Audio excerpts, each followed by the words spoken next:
In this video, I'm going to talk to you guys about a squad formation that I think would be very valuable for any kind of group of people that are not really going to be technically advantaged as far as like having technology like the U.S. military, so any kind of militia or, what you're seeing in Ukraine right now.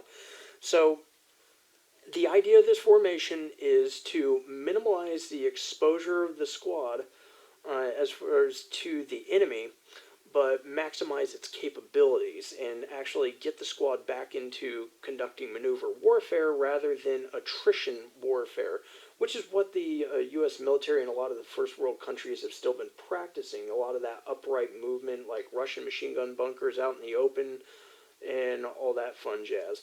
The I'm up, he sees me, I'm down crap. Yeah, that kind of died in World War I with the machine gun. So it still doesn't work all that well, no matter what somebody says. But anyways, so where would this actually be useful? I already answered like who would actually find this the most useful, but anybody could actually use this. This has actually been used historically, and it still is used on a macro level, like with companies and stuff like that. But where would it be useful? I would say anywhere that is relatively close terrain. So anywhere where there's openings like maybe 50 to 100 meter openings between, I would say that would be the max. Like if you're comfortable with 100 meters between a support team and a flanking team, then sure, this would work for that. It's whatever your comfort level is, really.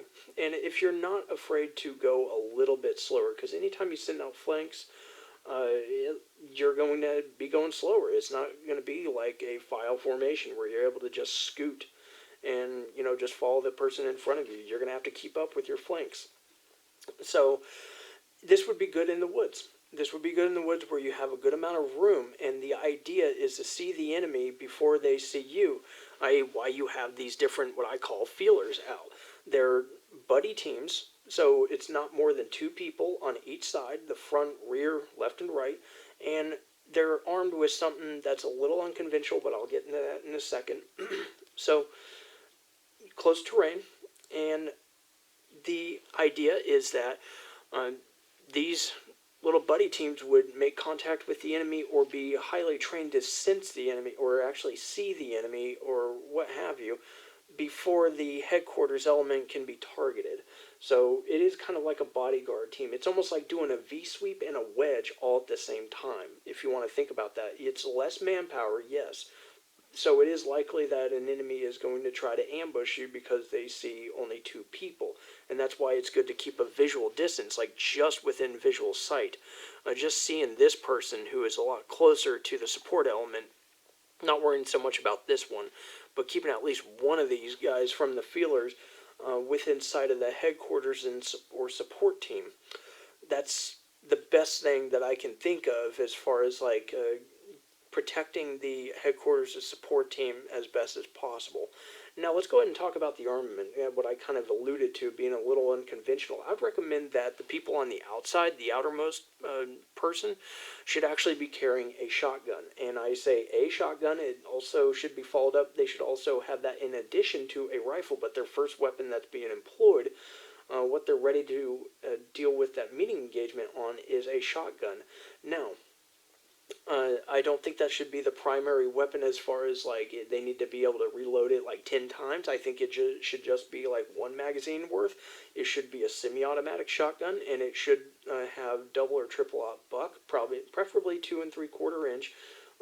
But you might find 3-inch shells that can put a little bit more downrange. But the reason for 2 3/4 inches, you can have more shells, which means more opportunities to put lead in different areas of cover. Because with the shotgun, the idea of the shotgun is to use it for what's called cover shooting. You can shoot likely areas that the enemy is shooting from, and you can cover a larger area. Instead of having to unload a magazine of, 5.56 or whatever, you can shoot buckshot or triple aught buck in different areas, and so you can shoot different positions of cover, or more positions of cover than with 2 3/4 inch, you can shoot more positions of cover than like you would with a 3-inch shell.